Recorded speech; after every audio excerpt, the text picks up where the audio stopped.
Okay.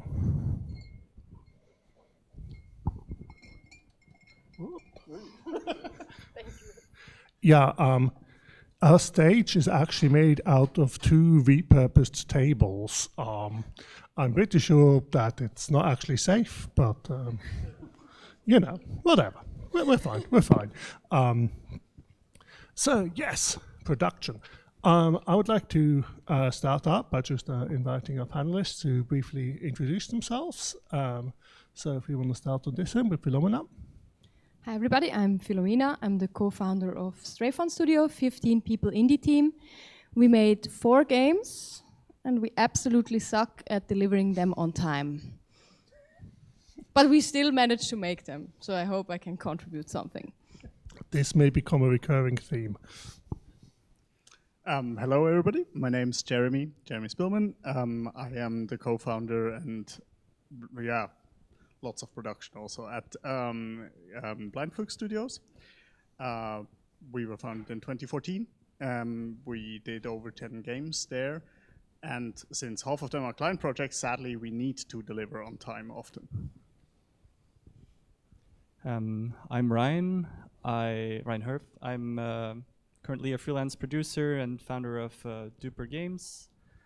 I've been working for 7-8 years now in the industry in Europe, worked on bigger companies, bigger studios, so like 50 to 100, 120 people. Worked at Amplitude, Endless Series, I'm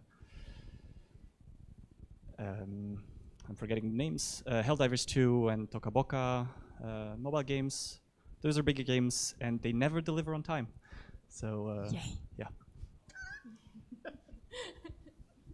So yeah, finally, I'm David Stark. I'm a solo plus game developer. My game, Airships Conquer the Skies, I originally thought it was going to take 6 months. It took roughly 10 years. But, and again, this is a bit of a recurring theme, it also is commercially successful and really well liked. It just took an order of magnitude longer. Okay, so production. I think I would just like to start out by asking you, you know, by default, if you can just, any of you want to answer, what do we actually mean when we say production here? What's the actual set of skills? What's the actual, when you are a producer, what do you actually do? You know, how is it distinct from being a boss or being a game designer or whatever? Oh, great. Best question. I mean, for me, production is, the definition of being a producer as a job is already I've seen many different definitions of it, like in many different companies, and people define it very differently.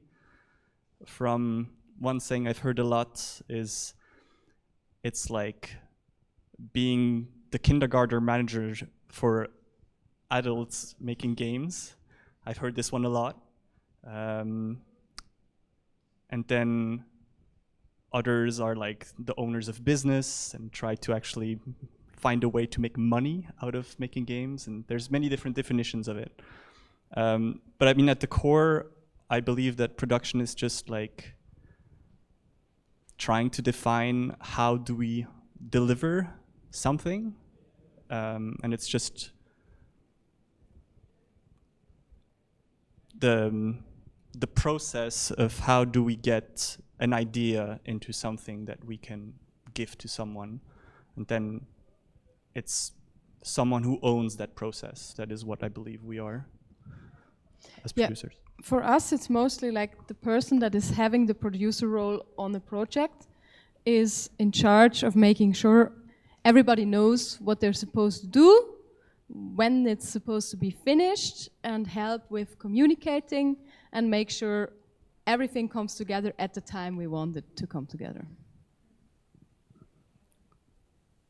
I think it's kind of interesting because I often feel like in the game sphere we don't have such a clear distinction as movies have. What really helped me is thinking a bit about the relationship that directors and producers have in movies, where they basically are trying to pull the project in two different directions. Like the director would like to fulfill a vision that is defined in the beginning and make the end result as perfect to that vision that is originally there, whereas the producer is trying to make it as efficiently as possible so it stays within budget, it releases on time, and it can satisfy all the stakeholders that come together.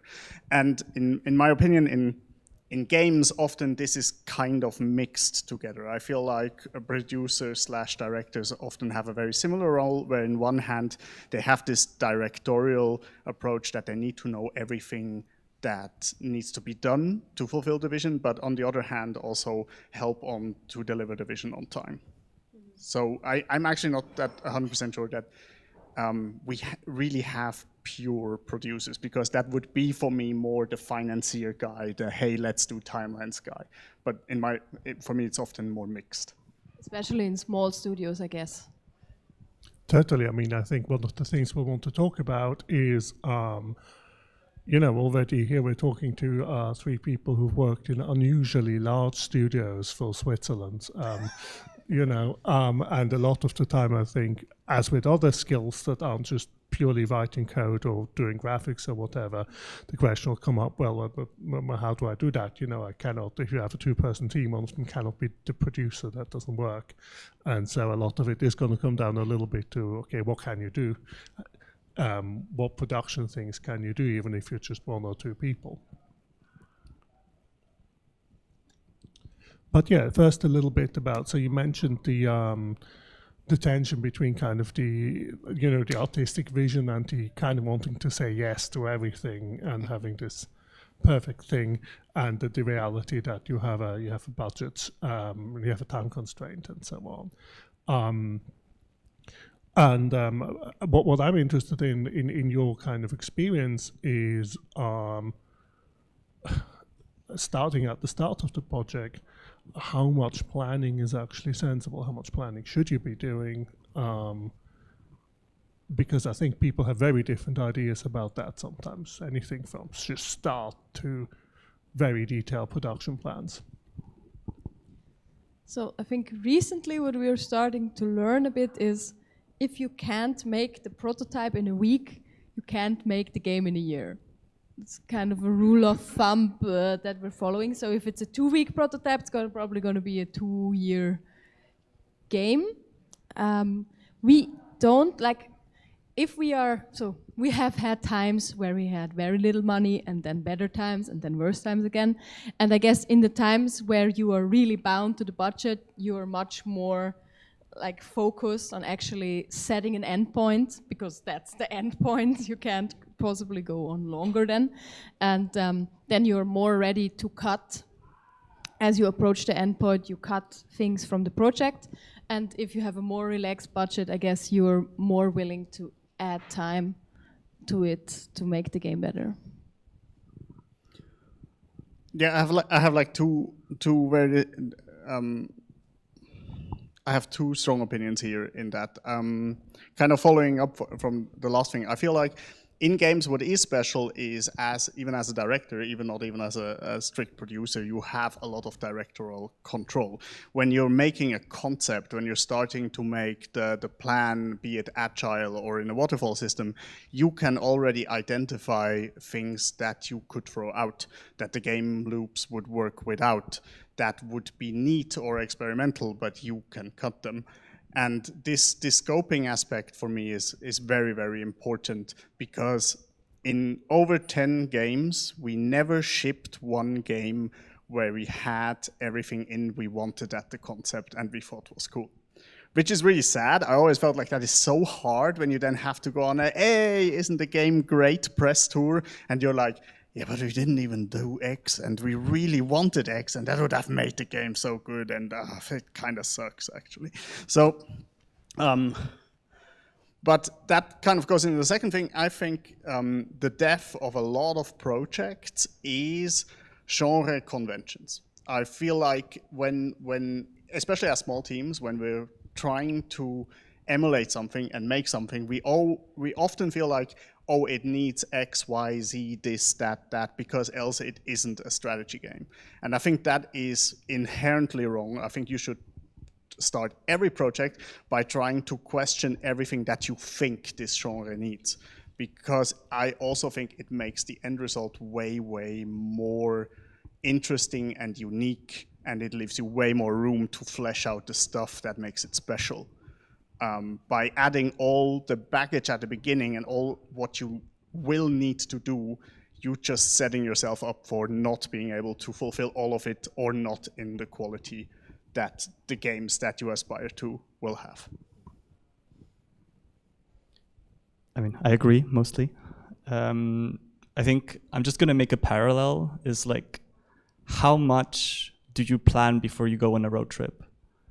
It's like, how much do you look on your map and just look at all the locations you're gonna go and say like, I'm gonna go from there, and there. How much do you do that, and how much is actually useful when you're in the car in front of the road and suddenly the road is closed because there's a path you cannot take, and you haven't planned for it, so you have to change your plans. And so either you go back to your map and you spend 3 days in route calibrating everything, or you just take the next road and you see where that lies, and maybe you find your way again.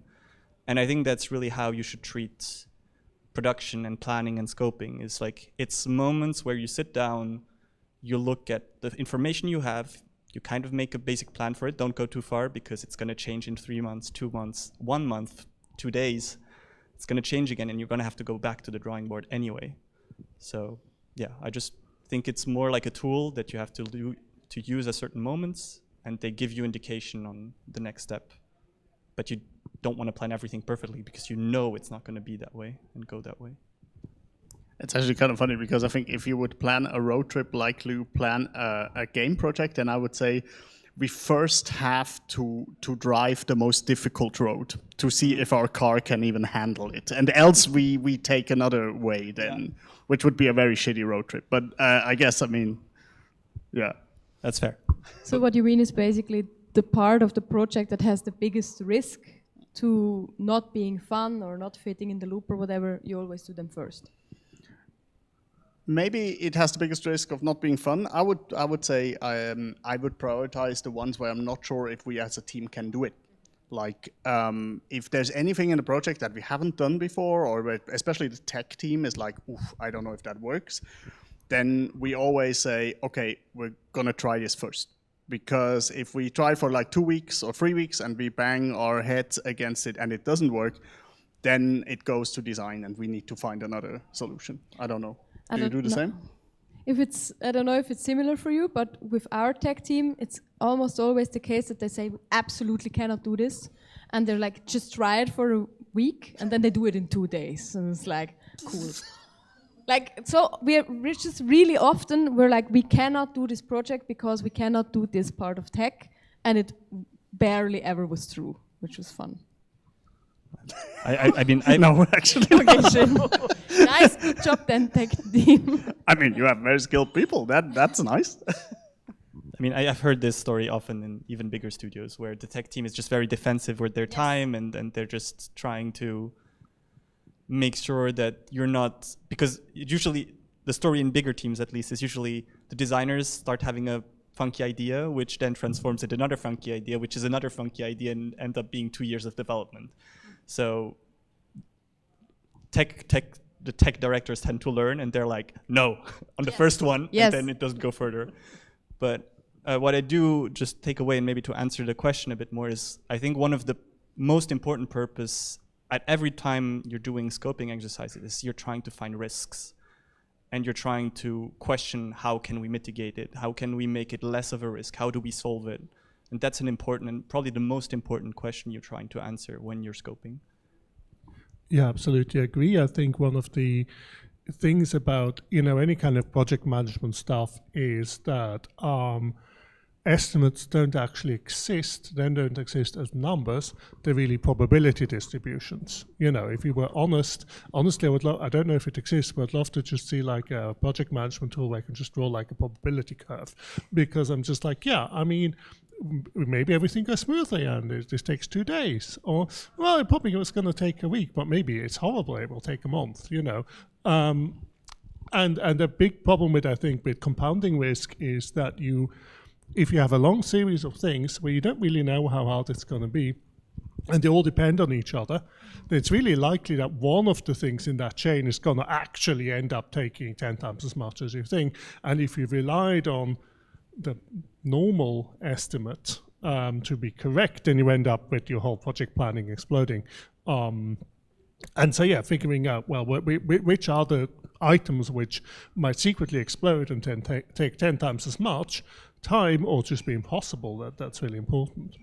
One thing I also found as a originally computer programmer turned game developer with like a degree in computer science and all that is I have a tendency to fix design problems with clever code, which I think is kind of a specific mistake you can do. Like sometimes you really want something and okay, you're going to have to be clever to deliver it. But sometimes you're just like, oh, we're just going to do this and we're going to do that. And this causes a huge problem because like, how are you going to write AI for this or something? And then rather than redesigning it in a way where it's possible, you just hunker down and you spend like 2 months solid writing a really sophisticated AI for your stupid game idea that you could have redesigned. Yeah, but I guess that is kind of like where then the producer skills come in, right? You need to... people are different, and some people you just also need to stop before they go into a hole. You always have these very skilled people that have a tendency to just jump into a problem, and then as a producer you need to say, no, wait, just maybe you don't even need it. Can you please take care of this, or can you please make sure that the other guy is doing well there. So you're kind of, I mean, I don't call this babysitting. I think it's more like assistance for the project because in the end, people are often also not satisfied if they then spend 2 months on some crazy system that is barely used by design and barely shows up in the game at all, even if it would be fancy. We have the polishing hammer for this. So it originally was a squeaky hammer where you actually went and hit it on people's desks, so because they were obviously for a week already polishing and going down the rabbit hole, and now it's just an emoji in Discord where you're seeing that people keep talking about something that is really not going to be that important. People start posting hammer emojis. Nice. I think it's maybe interesting to just put that in the context of if you're alone or just with one other person, because now this is already a context of like there's a group and team. I like to think that we work best when we have to change roles as a person and have to like take the hat of being a producer, or take the hat of like being the squeaky hammer, whatever you call it. It usually works best when you have some sort of rituals, when you have some sort of cadence where you know that every week or every month, I don't know, I'm going to take a day where I just look at my project with the producer hat or with whatever role-playing session or system you need. But I think that's a good way to stop yourself or to look back on, okay, I've spent 2 weeks fixing this thing. Okay, maybe it's time I move on and do something else. But yeah, I don't know. Can I ask a follow-up question? Yes. So speaking of tools, what kind of tools are you actually using, all of you, like from a production standpoint? Like, do you do sprints? Do you do retrospectives? Do you do stand-ups? I'll start because mine's probably the most hilariously, basic thing possible. For big project planning things, like at the start of a project, or when I'm like in the middle, I want to reorient myself, or usually when I'm kind of heading towards the end, I'm trying to figure out, well, what is still left to do. I will take a sheet of A4 paper and I'll write everything down, and then maybe I'll make a little timeline by hand and kind of figure out how many weeks are left and what actually fits in there. And then for everything else, I use a plain text file, where I just have a list of things. And what I do is every once in a while, the plain text file inevitably becomes unwieldy and messy. So every few days or so, I basically copy over the bits that are actually still relevant and reformat it and throw the old one away and go with the new one. But that's all I do. But that's because it's just me. Our first 2 games that we made in the team, we used only a plain text file to manage the whole thing, yes. So Hopefully you don't anymore. No, but barely. Now it's just a Trello. So maybe also size-wise, I mean, we're similar size. I mean, we've been working on the same game now for 2.5 years with some other side projects. We're roughly around 9 to 16 people in this project. So we do all that you talked about. We do stand-ups. Every day we have a stand-up. It's just very quick. At 11 we sign in. It's because we also have people remotely. We currently from 9 of our team, 3 are remotely in Poland. So we just also make it generally a habit to once a day to just sign in with each other, and we just tell each other what we're doing, what we're planning for today, and whether we have anything that's blocking us. And we're trying to keep this very brief. So there's like 5 to 6 minutes. I don't know how valuable it actually is aside from people just seeing each other once a day, which is, I think, when you're doing remote, is just nice. Then we have a sprint planning. For ground phases, we do it once a week on Wednesday, which is usually prepared, and it runs between 1 to 2 hours. We use Hack and Plan for this, so that means we have a Kanban board, we have a backlog, we have a design model, where in the design model, I'm writing everything as a game design document, but then I make stories out of it. And our rules for the agile planning is the designer makes the stories, the people who actually work on it make the tasks. So I write a story what something should do. So for example, new plane, a mosquito, it should reflect this and this plane, it needs a 3D model, it needs to be set up in our system file, it needs stats from design and so on. And then people who actually work on it, which might again be me for design, would make a task, okay, research the stats of the mosquito and find out what they would be and fill it into the datasheet. We don't believe in estimates, or I don't believe in estimates. I think estimates are silly because people don't estimate well anyway. I think people also cannot estimate once they start working together. And I would be really interested to hear your take on that, because usually people can estimate their own work pretty well, but how long it then takes for this to also be worked together with art, going into QA, failing 2 times in QA and coming back, this estimate is never correct. So I kind of gave up on that, and I work on a kind of a chaos theory where I'm like, hey, our team can do around 20 to 25 stories a week.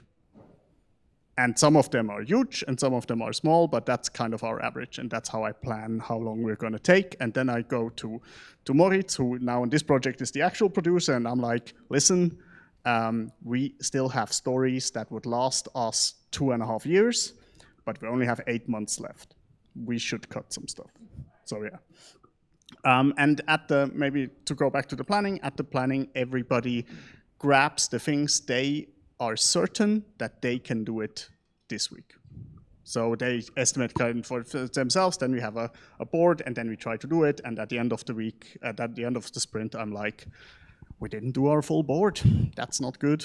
We should do our full board. And I do this every week, and that's how we are developing. And yeah, then we do every 3 months we do a retro, where we basically reflecting on what went well, what didn't go well, and we always try to make out of everything that didn't go well something that can be done about it. So somebody should take the task of how we can address this problem that we're having, and this works okay. Yeah. Sometimes it's also just helpful that people can say what pissed them off in the last 3 months. And then they're also kind of okay with it. At least they were able to say, hey, QA sucked the last 3 months because we had, people changing, like somebody left the company, somebody came, and he wasn't properly onboarded, and this was crap. And then it was said at the retro, and we say, okay, we will never do this again. So yeah. And then do you never do it again? I try. In reality, no, I think it's also good because it kind of gives you a feedback from the whole team, that is really something that grinded their gears, but it's also not something where they need to do the fist in their trousers and carry it around with them. We have like a place where you are allowed to say something like this, of course politely and everything, but I think a retro, if I would take anything into a small team, it would probably be the retro. I think this is great. I think Yeah, something like this. I have a reminder in my calendar. Next Wednesday should be retro day, and then I try to do it on that day, or at least the following week, or something like that. Yeah. So even if you're a small team, I think you should do that. That's cool, and it helps. I mean, I agree with all of what you said. I think they're all great tools. I think, for one, I strongly believe nowadays that whatever works, for one. And at some point, you just got to get the game done or the project done. So whatever works. I want to put a +1 just on the retros. I think it's a really great way to learn and to improve whatever works, and it works even better. And because I've seen a mix of a lot of these methodologies, whether it's been sprint management, having tasks, and the tasks either done by the people, either done by the producers, the project managers, the designers, even making tasks for developers and whatever, there's everything possible. I like to think as more that you're trying to solve different levels of vision. So you're trying to solve the day-to-day. That's usually what stand-ups try to solve. They're trying to solve what do I need as a developer today? What do I need as an owner, producer, director, whatever, today? What do I need to do my job? And that's what the stand-up is trying to solve. You can solve it in other ways. You can solve it with just a good Discord communication. You can solve it with whatever, or Slack, or whatever system you want. But I think that's what you're trying to solve there. And then I think the next level is every week. What are you trying to solve? What do you need to know every beginning of every week? You need to know what you're going to be working on for that week. And that's usually what a task or a story tries to solve. It's like, okay, I know next week I'm going to be working on this and this story. This is the program for my week. And then from there on, we're moving into more like macro planning. Okay, month to month, year to year, what am I trying to do? And I think there's just different systems that try to solve different things. So, and then you just want to set up some kind of rituals. So you check in on those things. They can be actual meetings. They can be actually documents. Sometimes it's a combination of both. So this probably doesn't sound very concrete, but I just don't believe in one solution anymore. I just think it's a mix of whatever works for the team, the size of the team, and you're just trying almost at any point you're trying to solve those questions at those levels. Yeah, I would totally agree. Like, don't be flustered by, oh, how do I now use an agile system correctly? I don't think there's a correct thing. You just need to start using it with your team, and then you find out what works for you. Like, I mean, I know other teams who are like, no, we really need estimates. We need to discuss, is this hard, is this not hard, or so. Or, for example, we also do code reviews for code. Maybe you need that, maybe you don't. Like, but I think the important part here is like to be open to try out the system and then talk together whether it works or not. Absolutely. Yeah, for us, we have tried almost everything that you could, and barely anything stuck. So the only thing we're really doing every day is stand-ups. We tried working with sprints. It kind of didn't work for us. We felt that the time you need to set everything up is more than it actually helps, or at least for us it was like that. We also had monthly retrospectives. So we also didn't really like to do those. So yeah, the only thing that really stuck is the stand-ups, and then just when we have a new update or something, we all sit down together, say, this is the new update. It needs to come out more or less in 2 or 3 months. These are the tasks. This is the responsible person. I found that having for each task a responsible person is really important, but also no estimates or anything. And then people just work. And then after a month or 1.5 months, it kind of starts to, oh, we should probably meet again to align. Some new stuff was added, and then we do another meeting. And then we do a post-mortem at the end of the game to collect everything that went wrong. Yeah, I mean, we definitely also had a lot of stuff that didn't stick. Like for, I don't even know what it's called anymore, but for a while we tried to do these circles thing where everybody has a responsibility and everything. And we just felt like it was way too much first to get people into the system, into the mindset, needed somebody who has ownership and time to actually do that with the whole thing. And in our company, nobody had it. And then the whole upkeep of maintaining it, just to figure out hey, Kevin is responsible for the office plants was just, in my opinion, not worth it. So we dropped it, and that's fine. I think like stuff can be dropped. And sometimes silly stuff sticks. So for example, what we now do is, that's very game dependent, but every Thursday after our team meeting, we have a short team meeting where we recommend games to each other and tell each other how our personal thing is, which I guess is also something that stuck, because we started this during Corona where we couldn't meet each other and everybody had a bad mood. So we're like, okay, we're gonna do one meeting every week where we just are allowed also to tell each other, hey, I'm feeling terrible, this sucks, the situation sucks, I'm alone at home, you know, everything goes. Just tell each other how you're feeling and what you've been doing aside from work. Just don't talk about work. And this kind of turned into, hey, we do this once a week and we recommend games to each other or TV shows. I think Okomotive does this too, and they call it the Spürst mich, fühlst mich, which is pretty cute. And we now started to actually go from this seamlessly into a playtest together. So like we try every week to have a build where we play the game together. And somebody just keeps notes of bugs, and we do this like half an hour or so. But I think it's very valuable because everybody in the team knows where we are, where we stand, what works, what doesn't work, and it removes a lot of this tension where people feel uneasy because the update is due in 2 weeks, and do our systems work? And stuff is not, yeah. So not only for me as a design producer, I think for everybody in the team, it's kind of good to just at least be forced to play it here once for a few minutes and be able to say everything what you're like, I think we should change this, this sucks.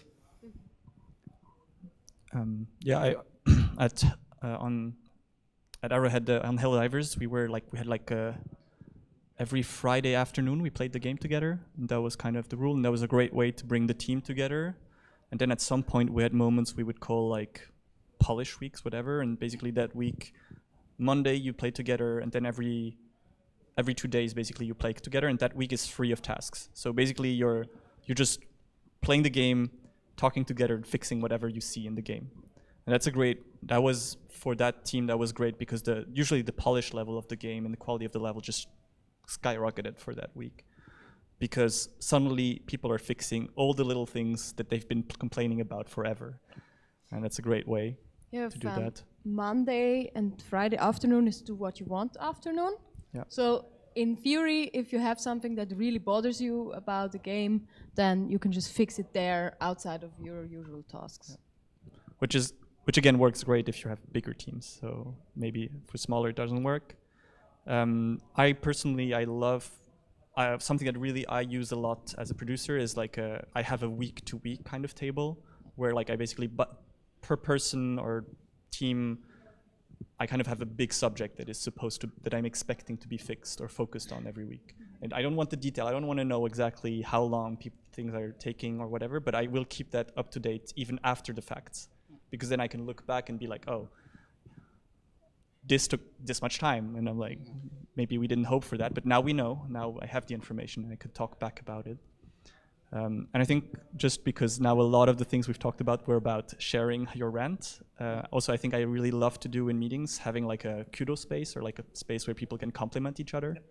I think that really also helps sometimes to keep the mood a bit positive, because sometimes we tend to rant all the time, and yeah. Yeah, absolutely. I think that's also important for the retos. Like the what went well part, don't undersell it. Like encourage that people tell each other, hey, this week I feel like, or the last 3 months I feel like we did majorly well in this and that regard, because that makes everybody happy. I think this is also something that I'm very much opening up right now as an idea for next game. So currently we tried the last quarter year to have 6-week cadences for updates. And that meant 4 weeks working on all the features and getting them to run, and 2 weeks that were just polishing and bug fixing, with priority on bug fixing, not on polishing, but everything had to be finished by this point. So no features were supposed to be touched, else they needed to be cut for these 2 weeks. And the release was between these 2 weeks, basically. And I think even if we would do a game that is early access and that does updates or something like this, I would probably do this again for the next project. Like at some intervals, 1 month, 2 months, just reserve a week or two where we don't work on new stuff, but just bug fix and polish, and let people actually decide themselves a bit what they want to bug fix and polish. Because I think that everybody has these small things that just annoy them about the game and they never find time to work on. And these are the times where they can work on that. And even if I agree, like I mean, having 1 day a week is nice where something like this could be made. I think sometimes it might be stuff that just takes longer than a day and you still want to touch it. So yeah, I would probably structure it more like that. I agree on that. Thank you. It's actually nice to know that like bigger projects would work the same way, kind of. Or that do you feel like I didn't say that. Okay. I said I agreed with it. Okay. I'm not saying the big studios do that. And that's a whole other topic. Like I think big studios surprisingly tend to do very little playtests, a lot of them, and it's very surprising. Polish tends to, and bug fixing tends to get pushed out because, well, directors want that feature, and whatever, and there's pressure from the publisher or whatever. So in theory, some people want exactly that, but then does it happen is there's a whole difference. So, yeah. Yeah, there was some articles recently. I think there was one in Game Developer about sort of AAA game directors just basically making people do release level work, and they're going, I don't like it, and just redo it, and just wasting huge amounts of effort because somehow they weren't able to use their imaginations to imagine what a grey box level would look like. I think that's sort of specific a cultural problem there, which I think we largely don't have. One thing I wanted to ask about as well is sort of the triaging and scoping thing, because we talked, okay, we agree that obviously you can't put everything into the game that you would like to. You have to kind of adjust what actually goes in there based on your available resources. But how do you actually make these decisions? So as a concrete example, the last game I made, which wasn't really a commercial success, I probably spent like a solid month just making explosion animations, just like all of these detailed animations on how all your enemies died. And in retrospect, it obviously wasn't worth it because the whole project wasn't worth it. If I could go back, I would say, David, don't do this. It wasn't worth it. But yeah, how do you decide whether this is something that's, how do you prioritize these things? You can't just, you can't delete the whole game. There needs to be something cool about it. So how do you pick? So once the game is actually playable, I think it gets easier. We quite like to do like beta testing rounds where we invite a couple hundred people that then play the game. And then we go over the feedback, and then if you see a certain point repeated very often, then you take a look at it. I'm pretty sure they would not have said, David, you need to put much more work into the explosive animations. Would have saved you there. If it's pre-release, then or if it's not yet playable, then it's much harder. Then it's just your team guessing what they think people will care about. What do you guys do? Yeah, sure. I mean, again, it's this like with the director hat or the game designer, lead designer hat. One of the things that you need to have is opinions, because you are in the end the one who needs to say, no, I think it is A, B, C. This is the most important part because this brings the vision to life. And then on the producer part, I think. And because this mixes a lot, I feel like I'm always asking myself, okay, where is time well spent in much gain that can be gotten out of it? So in systems, for example, is a system where you work a week on, but it's something that only a fraction of your people will experience in 2 hours of playtime. Is that worth it? Is that strong enough to create a system about? Or should you build something that 80% of people will experience in the first 30 minutes, and it makes a difference for them? So this is then more the things where I'm asking myself, like, even if it is a cool idea. We're currently, for example, we're debating this heavily in, so sometimes in Ground of Aces, which is a World War II air base game, your base gets attacked. So it's like RimWorld on a airplane base. So sometimes your base gets attacked, and you also have anti-air guns shooting at the attackers and everything, and they explode, and we have explosions. But we're heavily debating, should we have crashing planes? Like enemies really crashing down on the map and carving, a burnt ground there, and then maybe you can even go to the wreck and salvage it, and you can get an enemy plate out of it, which would be insanely cool for marketing, which could create a moment where people are like, yeah, I got, I don't know, a Messerschmitt out of this, and now I can fly stealth missions with such a great accuracy because I have an actually authentic German plane or something like that. But it will only happen to a very, very small subset of people. So is that worth it? And I can't give a definite answer there, because it is, again, a pull between marketing and how much effort it is and how cool the idea is, how much uniqueness it would give versus, well, shouldn't we, work on that there are rank level ups for ground crews that can be trained and get better, because everybody's doing that all the time. Which is way less flashy, because nobody's like, oh yeah, that was the game where your people rank up. That's cool. So yeah. I think the 2 times out of the 4 projects that we did, with the first ever project that we did a good job, and with the last project that we did. And the reason being, picking what we want. With the first project, we really had 5 design pillars, which we based all the decisions on. And so when you thought about a new idea, it was always the questions, how many of these pillars does it serve? Does it serve 3 of them? Cool. Then it's probably a good thing to put in the game. Does it serve none of them? No, it doesn't go into the game. And it was really, with the first game and now with the last game, it was very much like one person had the lead and made the final decision. And with the 2 projects that we had in between, it was a bit more of a democratic process.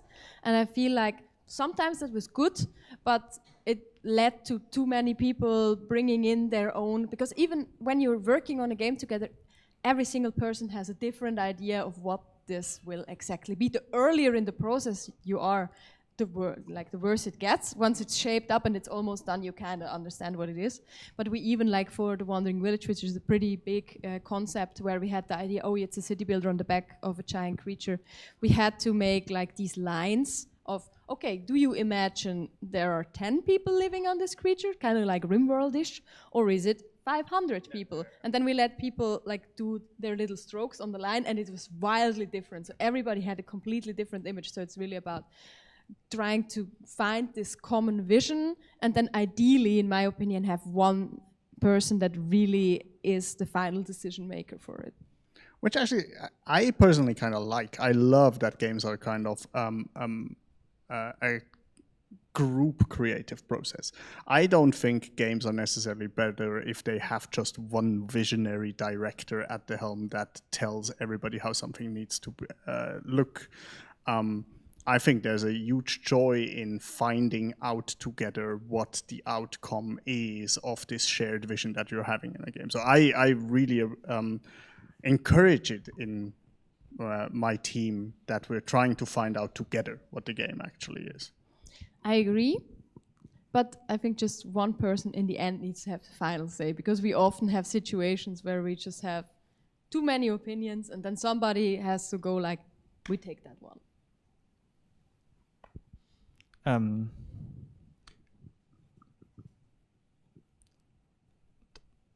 I think there's the question was on prioritization, right? So my producer says, if I as a producer am choosing, then I will go on data, as much data as I can. So that's kind of what you said, I think. It's can you get data on what's the value for the players, what's the value, how many players are going to see whatever we're doing, how much money does it cost, and compare to that, and kind of evaluating that. But evaluating value for players is extremely hard. You can, of course, go through playtests, you can go through surveys, whatever. marketing, talking to other people, specialists, whatever tools you can find to evaluate features. And then in the end, there's the question who takes the decision. And I think that now you were debating on ownership and responsibilities and like who actually holds the vision. And I think that comes back to another part of like making a game, which is defining the vision and what is the game you're making? How have you defined it? Who then also holds that vision most true and is able to enforce it to the team. Enforce it is a strong word, but like sometimes it's what's needed. Sometimes it's the person just holding the flame and being like, it's this way. And that can be the producer, director, whatever the name is and whatever the need for the project is at that time. And I think maybe another thing that we haven't talked much about, I think, is also priority and cost, and that comes with time. If we're towards the end of a project or a cycle, well, the decision will probably come from the, okay, how much time do we need to do this? Well, we need a week. Well, we have 2 days. That's an easy decision. But that's probably a decision that as a producer, typically, or as a producer hat, I will take. I will be like, yeah, we're not doing that. We can't push the release back. Or then I will question, well, is it worth pushing the release back? Can we externalize it or whatever? Like there's tons of other solutions there. And just maybe because you were asking also the comparison with bigger studios, a story I like to tell is Endless Space 2, a 4X strategy game. 1/3 of the budget was spent building the space battles. The space battles are 3D modeled ships and huge, super detailed 3D ships that literally you cannot control. You click 2 buttons every time there's a space battle. Then you have, if you watch the battle, you can spend 10 minutes in there. You have no effect during it. You just watch it, and then you're done. The stats on players watching that battle is less than 1%. Players watch that battle once or twice, and then they're done. And it was 1/3 of the budget of the game. So like, yeah, but my counter question would be, what do you think how many people bought the game because of the space battle imagery? It's a 4X strategy game. It's Stellaris, basically. Like it's people that play these games play them mostly because they like Excel sheets. I'm gonna exaggerate, but I mean they enjoy the systemic part. Yes, you get some nice shots. Those shots could have been a lot cheaper to do. Yeah, okay. Just made a trailer, right? Yeah, you could just make the trailer or like make a few nice images and you'd had the same result. But yeah, for us it was also like for a long time we didn't track any data, and then we were like, we should actually probably track some data. And we found out a lot of things. So for example, we were very focused with Wandering Village on adding like difficulty modifier modes for the hardcore people. And then we added the tracking to see, are people even playing hard mode? And no, most people were just playing easy mode. And we were kept making the game harder, even though we should have probably added some decorations or stuff, because that's what they wanted. And that's just stuff you will not find out if you don't have the data. Yeah, it's true, but I also think there's also a lot of stuff you will not find out with the data. I think there's just some things that even an engaged fan base will never tell you that they want, but when they get it, they will absolutely love it.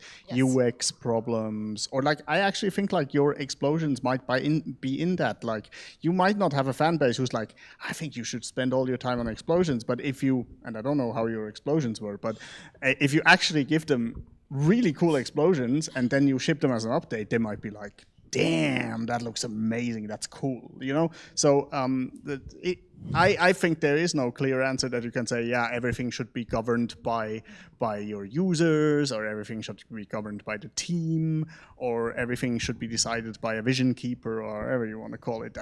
There's a definite mix that needs to be going on there with somebody who has a bit of experience in something like that, yeah. That's great. We're continuing with the answers that are not clear, but yeah, we did also do a panel a few months ago on player feedback, actually. We also went into this in quite a lot of detail, like what do players actually tell you, what do they not tell you, and so on and so on. Again, with my game, I had the same experience, that it turned out that what people really wanted was decorative elements. that thankfully they told me. They were like, yeah, we would just like you make this hardcore steampunk fighting game, but what we would really like is like 20 additional little bits of mechanical fluff we can put on our steampunk ship that don't do anything. They loved it.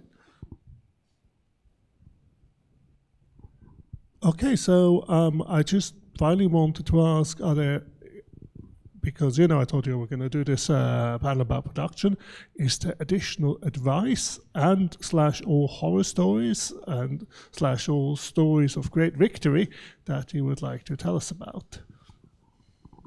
You mean aside of then telling not to spend a third of the budget on space battles? Yeah, I think we got the central horror story here quite well. I think we got the message. I mean, I can just. I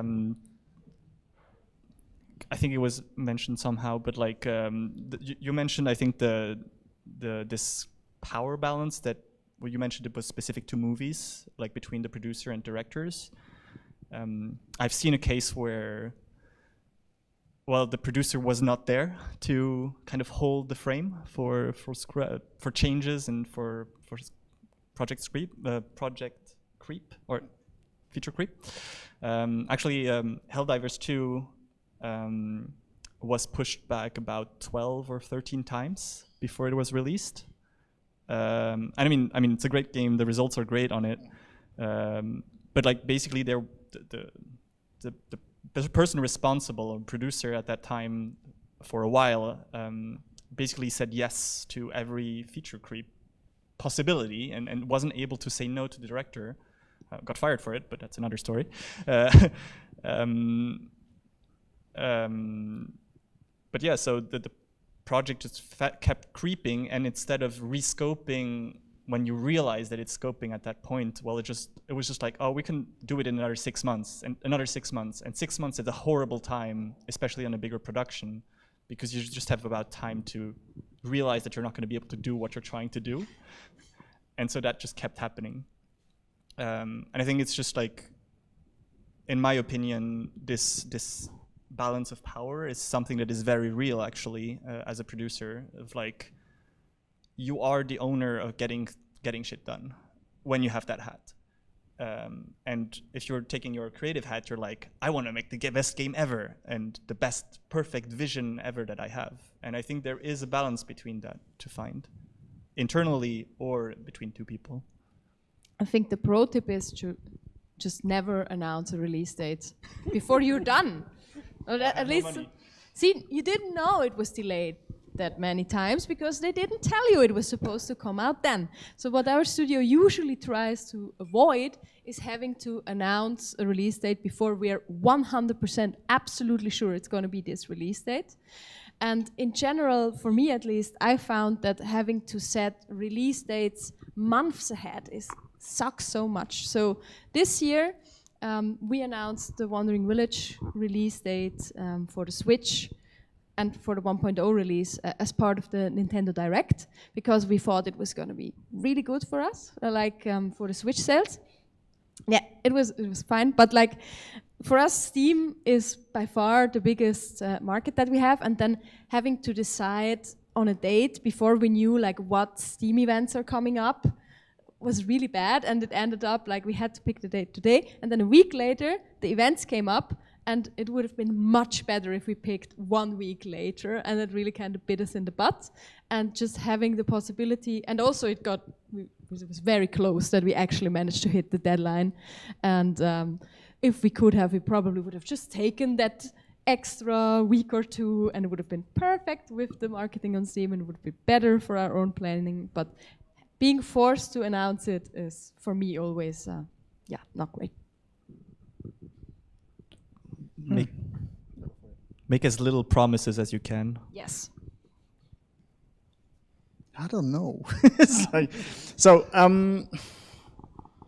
I mean, obviously we didn't talk about, internal deadlines. I think internal deadlines are insanely important. Yes. I think everybody needs to be in a mindset of, hey, we want to get stuff done till then, because everybody needs to also think for themselves, like, is it realistic? Is it possible? If you're always throwing in the possibility that, well, we can extend it for a month, for 2 months, or 3 months or something, everybody in the team will also think that way, that it's not that important for themselves to be efficient and creative. So, and I'm not saying that we don't want to pay people longer. I think it's important for everybody who does something, whether you're doing art, whether you're programming or something, that you question yourselves, can I do it in this time? And then you try to be creative to do it. Whether this, I mean, this might not be publicly announced, obviously, but I strongly believe in deadlines. I also strongly believe in that it was really healthy for us to do several client work where stuff could not be moved. Like we did a game about Swiss democracy, which was being launched at an anniversary. And that anniversary of that think tank was on that day. There was no way of moving this anywhere than being on that day. And I think this really teaches you well, you know, to work with buffer zones, to work with safety zones, to prioritize unknowns first, to identify what can be cut, because everything you want to cut, you also then need to explain to the client, right? Also, the other thing, like we talked about people not being able to imagine things. I think working for corporate clients is fantastic in that regard, because you're surrounded by people who cannot imagine things. Sounds so. They have no horrible. idea how a game will look like. Yeah, but this will teach you, like, hey, you need to do concept art this or that way, and you need to manage expectations, like where you're like, hey, imagine all of what I just talked about, and it looks like that.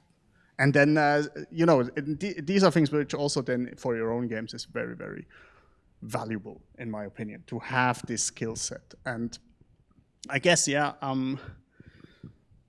you could argue Blindflug games are often not that well polished, but we were always very timely. We're kind of on another regard there. And you could argue now, okay, yeah, maybe, but it was worth it for your project because they sold better. Who knows? Yeah, who knows? I mean, we were really proud that we managed in 4 months to be one of the indie studios that were in the Apple Arcade launch. We had a game, which was basically In 4 months? So we made a sequel to First Strike. It was called First Strike 2. We would try to sell this to VCs. That was a terrible experience, but it doesn't matter.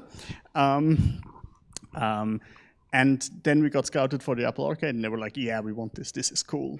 But we don't want it with nukes, and we don't want it to be called First Strike. So we are launching in 4 months. Can you make a new graphic style, a new setting, a new story? It needs to be work on all Mac systems. So that means on Macintosh, on iPhone, and on the Apple TV, with the Apple TV remote control for your game. And you cannot tell anybody about this, and you need to be ready on this deadline in an ecosystem, and by the way, also Xcode betas that weren't rolled out yet. And this is probably one of the things that we're most proud of. That, I mean, it was already weird that Apple was like, we hire 100 indie teams and they're all gonna release on a set day. Mm-hmm. In the end, I think it was 68 that released on that day, but we were on that day. Still more than I thought. Yeah, I would have guessed less as well. So yeah, I think you know, aside from you only need this for corporate clients, it will help you manage working with publishers. It will help you create timelines with milestones that you can stand behind and where you have a certain safety buffer. So yeah, no, actually, I think telling people, as many people as you can, when you will release is very good, because you are then forced to stand by that. Okay. I think, I mean, I completely agree that internal deadlines, and like having what I would call internal cutoff points is very, very important. Like moments that you sit down and you can step out of the project you're making and say like, oh, we need to cut costs, or oh, actually we need to commit more on this project. Like having those moments are very important. And if you cannot hold yourself accountable, yourself as a team accountable for this internal deadline, then external deadlines will help. So I think you can also use it as like a strategy, like, oh, we're seeing that we cannot hold ourselves accountable, we're skipping over every internal deadline, okay, maybe put an external one. Mm-hmm. Have a publisher to work with, whatever, who imposes us contractually, or a contractor or whatever, that can help. But yeah, I do think that it's important that you have some kind of moments in your production where you can evaluate, make decisions, and it's not always just floating forever. And yeah. My favorite kind of deadlines are events. So especially like as a newer game developer, just starting out, like I'm going to Gamescom next month and a lot of people are going to play the game there. And then you really go make the best possible version. And then while you're there and you find a bug, you know, you just go behind your little booth and you fix it and you put a new build. And then you make like, I don't know, 5 new builds every day and you watch people test and then you fix something else. I think that is super effective to work towards and to work through, because you really spend multiple days just watching people play your game, fixing, play your game, fixing. I'm very, I don't know if this is the right place to ask this question, but what is your expectation for events as smaller studios? What do you get out of it apart from a deadline? I think it really depends also on where you are in the project. If you're very early, it's totally a game testing event for me. Then sometimes it's the first time, like, really a public random group of people plays it outside of like our little testing space. And then it really depends on the event. Sometimes you go there for pitching the game to platforms or to publishers, or you are already have a successful game and you just go there to connect with the fans, to make them even bigger fans, or or you go there like for a marketing purpose, but doesn't always work. Yeah, I think it changed a lot in the last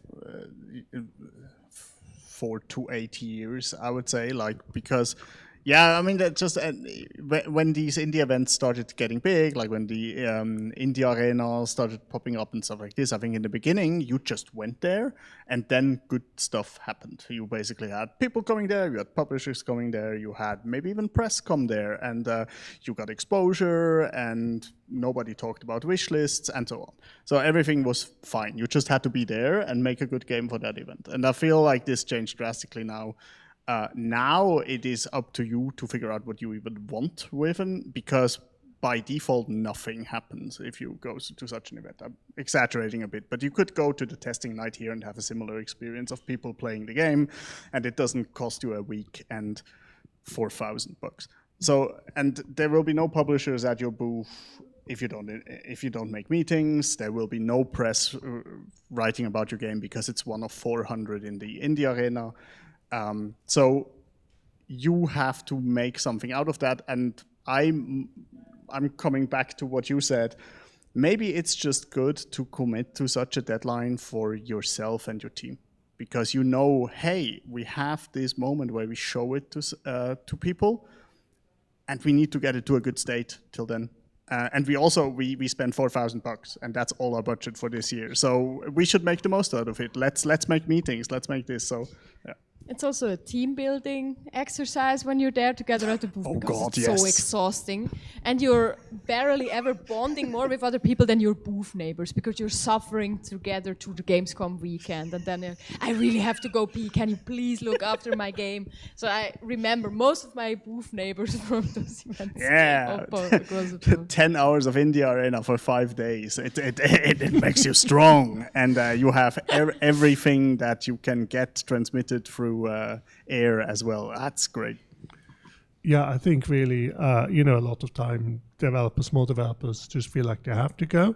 And I don't even think that's necessarily wrong. You just have to be aware of the fact it's often actually about your own emotional needs, that you feel like, yeah, I want to go to Gamescom, I want to show my game at Gamescom, because that's part of what I want to be doing. And if you wanted to just make money, you shouldn't be in game dev in the first place. So, as you said, it can be a sense of validation. It can be a goal you work towards. It can be an experience. It can be a team building exercise and all of that. And that can actually be super valuable, even if you get 2 wish lists and exactly 0 meaningful, important business connections out of it. 10 wish lists and the flu. Oh yeah, and you will get the flu. I mean, that comes standard. Okay. Finally, if you're up for it, I would like to open for questions for the audience. Do remember that all of this is recorded. So I don't know. And yeah, I think Sam is offering to move the microphone around. So. First one.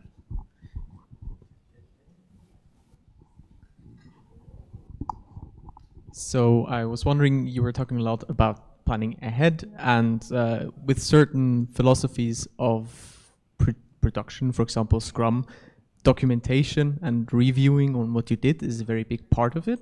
And so I feel like very often when I plan ahead, I think, all right, how far did we get this week? And then sometimes it's really difficult to actually figure out what did we do because you don't have a fixed structure.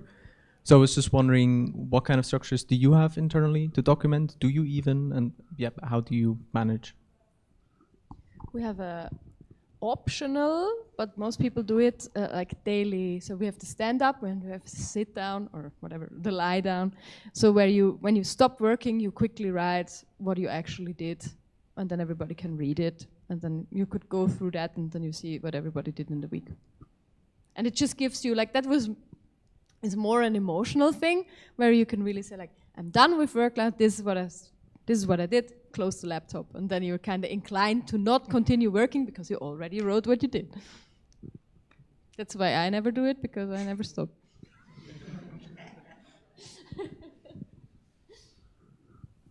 Yeah, so I guess it depends on documenting what. We have a time tracking tool, but nobody reads this. Everybody is just tracking their time. We try to be as accurate there as possible, especially if we later need to figure out, hey, how many hours did we actually spend on this project, or how many tech hours was it, or something like that. So I think it is a bit of a hassle, but I think it's a good thing to do. Then, of course, we have the sprint boards. We keep all the sprint boards that we closed for a project. I rarely look at them like to figure out, our pacing or something like this, but it is very important to write update notes, bullet points or something like this, for example. So again, there's not much we get out of this documentation afterwards, except to have a fuzzy pacing and a bullet list of what we did. And yeah, that's about it, like when it comes to that.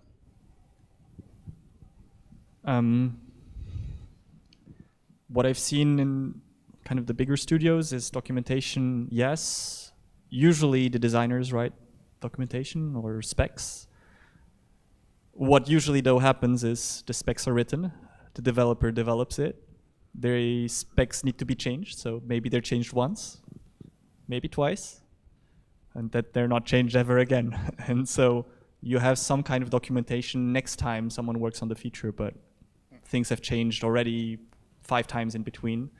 So documentation usually never tends to be up to date. Developers tend to just write their codes or comments and whatever, and that's where documentation lives. And then there's some light documentation elsewhere for very specific things that are complex to handle. And then for art, again, I'm just giving a bit of a full spectrum. There tends to be very little documentation, maybe just some very specific, like, I don't know, there's certain assets that need a very specific workflow, rigging workflow, or like shader or whatever. There's a complex workflow for integration, and then maybe there is some documentation for it.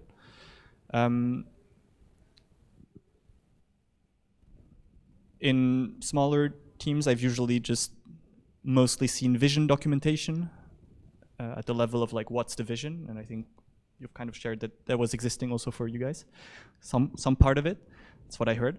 And I think that's what I would recommend for small teams. And then the rest of it is probably just a case by case. Like, do you need something to be kept for later because it's a complex process, because it's something that maybe someone else will need to pick up at some point?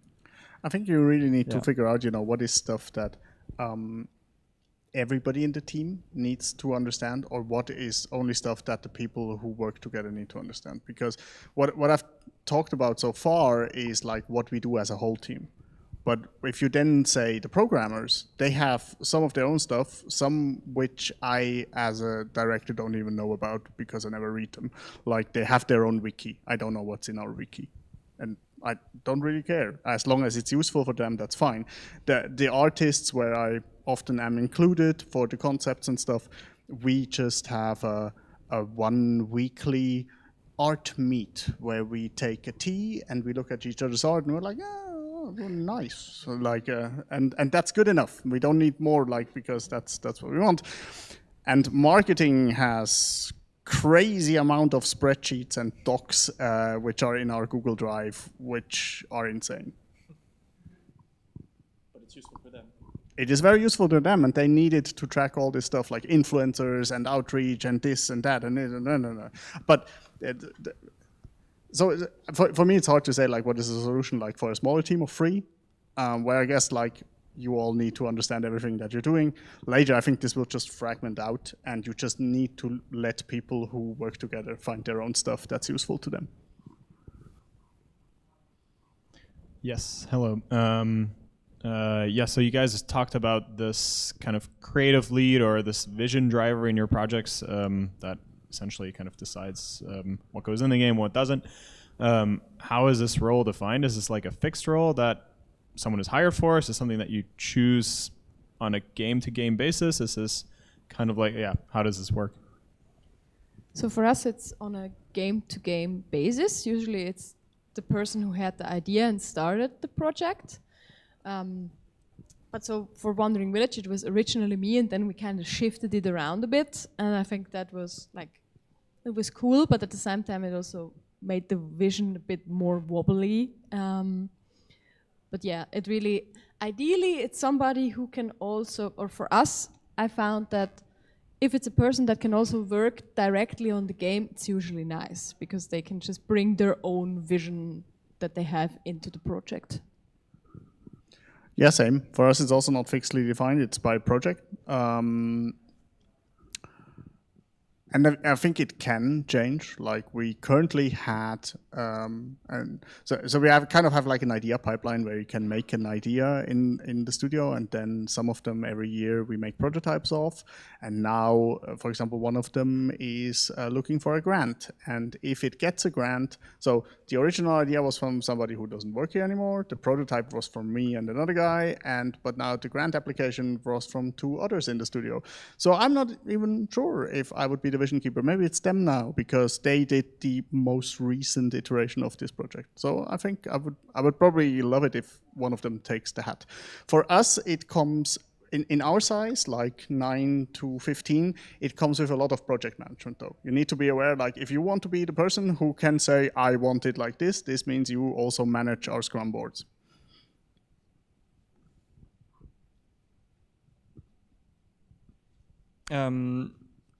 I strongly believe, yes, it's by project. I also do think that it doesn't have to be just one person, and that just depends on how well you guys work together and how well you're able to define the ownership.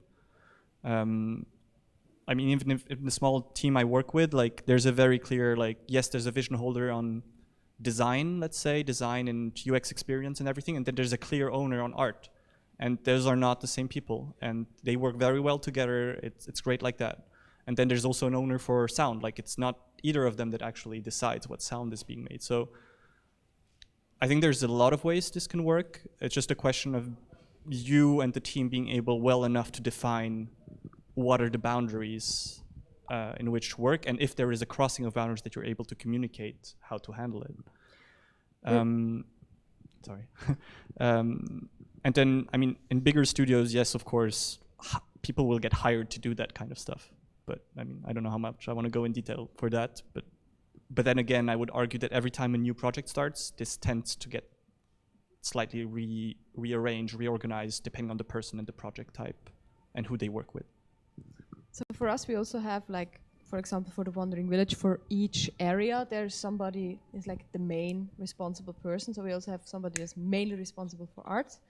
And usually or at least what I try to do then as a project lead or as a vision keeper is let them have their way and only like step in if I feel it's like interfering with the overall vision of the game.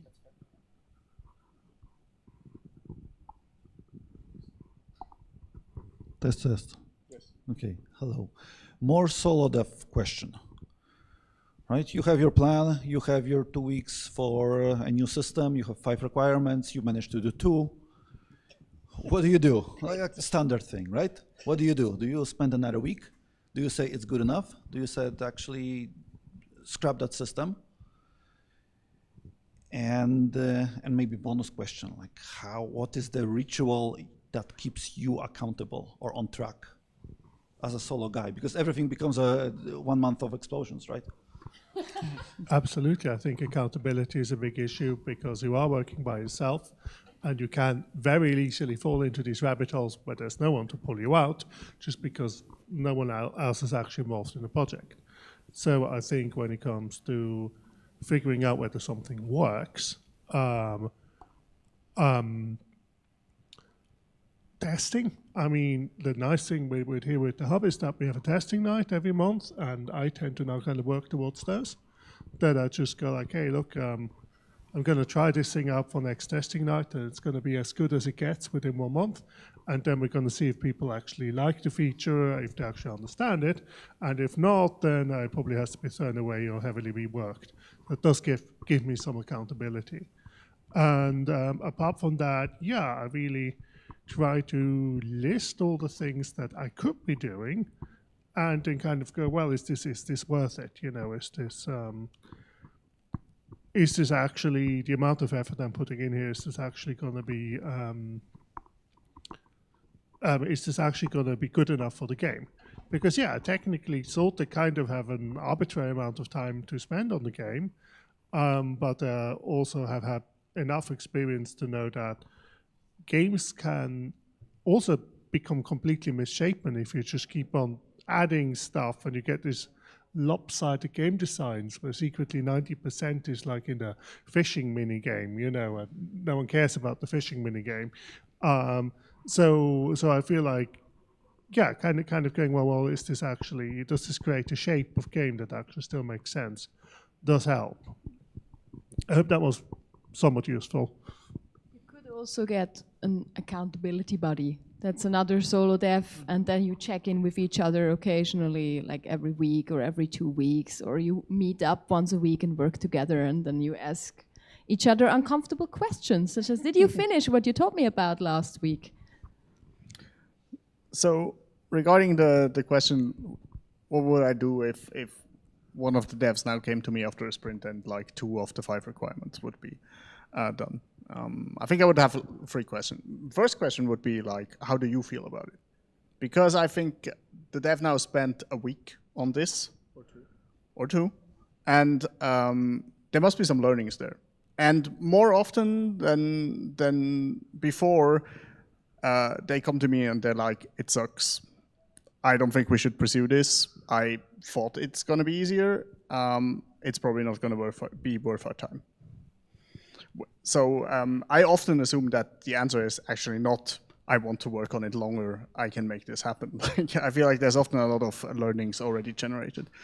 And then the other 2 questions would be like, yeah, how essential is this system? Do I need it? And generally, how much time do I still have? If I have enough time, I can even spend it on a system that is not terribly essential, but you know, I sunk cost in it. But sunk cost fallacy is dangerous. So yeah, I think it's okay to spend a sprint or 2 on something and learn, no, we should cut it. We had this recently, we had a feature which almost everybody wanted in our team, which is bikes. Like airfields had a lot of bicycles. People just went to the villages in World War II and got all the bicycles to airfields because they have long distances they need to travel, and bikes are great for that. So we wanted bikes in there, and we had one of our devs trying for 2 or 3 weeks to make bikes a thing with our current pathfinding system, and he just looked at me and he's like, it's not going to work. And so that's it now. Bikes are dead for now. One thing also, like, it really depends in what context you're making the game. If it's your hobby game, do whatever you want. But I'm really getting, so if it's your goal long-term to make a living out of game development, I always see solo devs like making their budgets and then just their own time is not in there. I'm like, yes, your time is worth something you could have spent that working. So I think also like we make some smaller games now, and it's always worth it. Like thinking, okay, if I put another week in, that means I have to sell 200 more copies. Is that week that I'm putting in gonna sell 200 more copies? Yes or no? And then you can kind of, if that's your goal, kind of ask yourself that question.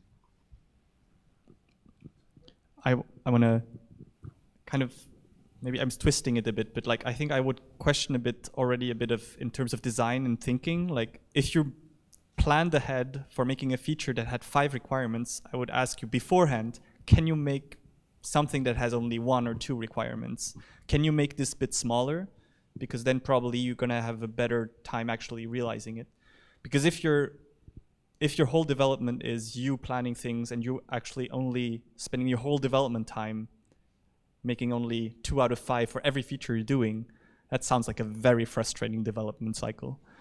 Like, so can you make it smaller? Can you make those, can you divide it into smaller bits that are usable? And now it's a design question, but I do think that is a great way to not always fall into these patterns of not finishing whatever you're doing. Absolutely. I think that is, yeah. Not also like not only in requirements but also in features. Yeah, but think about, do you need all of that, or could it be smaller and could it be fine, because you're gonna have that, yes, I managed to do this moment, and okay, you might have 4 other things that you can now also grab, but at least you have something finished. I just wanted to add one thing about the solo dev thing, that yeah, you have to account for your time. Your time costs money, because you know, food and rent and so on. The one thing that makes this a little bit more complicated is that it's not fungible unless you actually have like the opportunity to just, I don't know, go work for an amount of time if you wanna, and you don't have to. Like you're like a wage laborer or something who can like just find some work. There's actually a lot of friction in between switching back and forth. So yes, your time costs money, but also really what we're talking about is opportunity costs. It's not, well, either it's okay, you stop developing games at all, that's the solution, but also it's more, well, should you be doing something better with your time, which is worth that much. You do have to keep that in mind. So just because you can't instantly switch to making money in some way doesn't mean your time is worthless.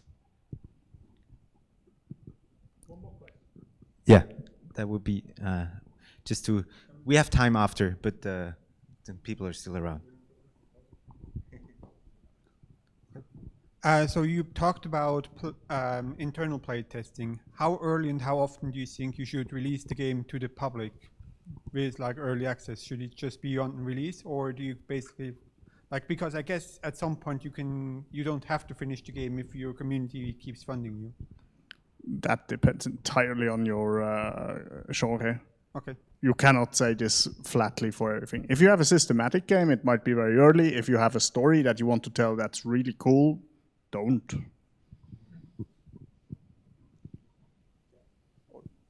I mean, it also depends on what does to the public mean, because this, otherwise it goes into a marketing question also, right? Yeah, we often have the problem of thinking like, okay, when do we want to show this for the first time? What do we want out of it? Do we just want the feedback? Then you could just make it a private playtest thing where people are like signing a little NDA thing that they're just playing it and not publicly streaming it? Or is it a marketing push where you're trying to have as many people as possible see it? And yeah, as you said, it depends on the game, it depends on how long the dev cycle is. I'm personally a fan of letting people play early, and maybe it's for starters, it's just 50 people or something, just to get like a general mindset out of, because if you're testing it here, people are just nice, okay? Everybody's very nice to you. Also, if you go to Gamescom or whatever, and the people that are looking you in the face are very rarely saying, like, I hate your game. I will never play this ever in my life. If they're in front of their own computers at home, they're much more likely to tell you in the face that they hate your game, which you want to know if that is the case. So I'm a fan of like doing at least private testing sessions fairly early on.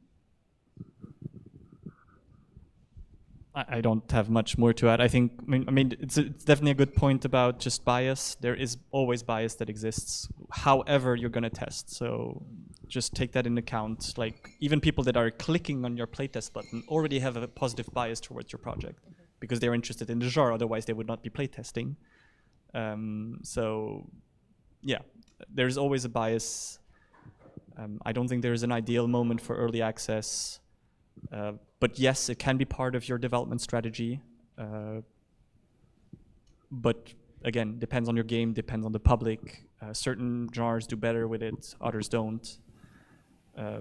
It's a la mode again. It hasn't been for a while. It was a few years ago. Like, things change all the time and the market changes, so yeah. Yeah, people used to be, yes, do demos. Then, no, don't do the demos. And now it's, yes, do the demos again, so.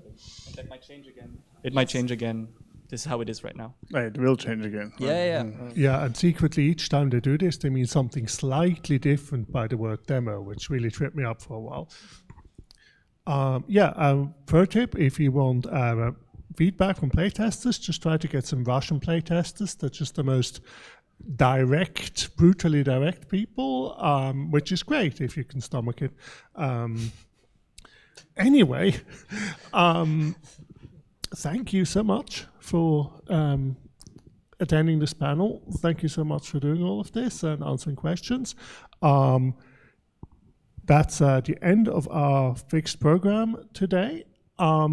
Stick around, have some mulled wine. We can pester our panelists with more questions, unless they run away, then you can't. That's all. And finally, back there, Henry, if you could quickly stand up. It's fine, it's safe. There's no sniper. This is Henry, he's organizing the Global Game Jam, so if you have any questions about the Global Game Jam, you can ask him. And that's all. Thank you.